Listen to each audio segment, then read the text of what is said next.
Okay. So, by the way, ari ta karon diri sa na tay iskutan. Nakoy gamay i-share din jo mga kalibre about sa refrigerator, aircon sa padya. So, kasagaran jud ahong na encuentro more on inverter na karon mga kalibre. So, maglisod na ta na mag-repair mga kalibre.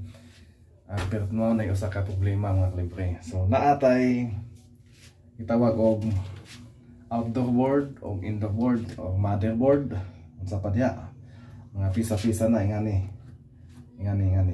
onay sa ini mo nay pinaka lisod sa tanan sa akong na encuentro. So akong gibuhat, so naghinay ko og tuon aron makakapon ko aron ma kuha po na mga ginagmay nga problema. So mga basic lang. So naay gitawag ko primary to secondary, mga supply ani lain man yan ana etc.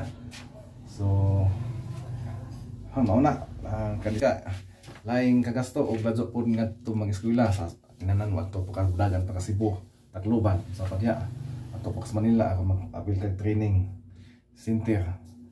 Kaya kini, lisod dun ni, unang problema na ni maengkwentro, bisan asa. So, naginihinay ko.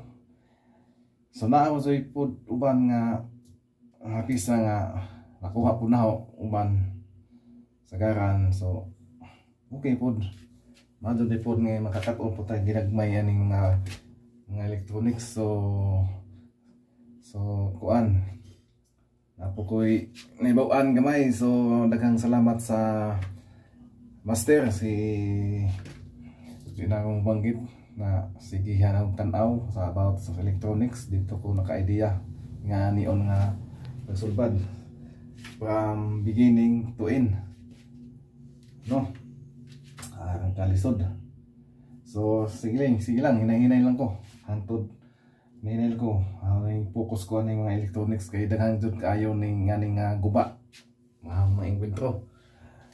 Sa example niyo yan split type aircon ni. So palito nimo ning tibuok perting mahala gastos po ka gani mga sos gani mga board perting mahala ni ug makaantigo ka mo repair. So ay problema so makaantigo ka. So ang problema na to kay di mataka datigo mapuy pag-start na po aron makuha na to sa mga pamaagyan taon lang ginagmay mao na palaban ta sa kuan yan tay mahimo ni yan lang. So maluoy ang Ginoo pun makuha na to ni pun.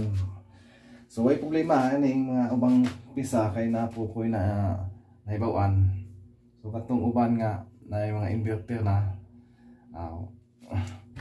hindi lang kay masulbad na to na puno master na nato ni napakalis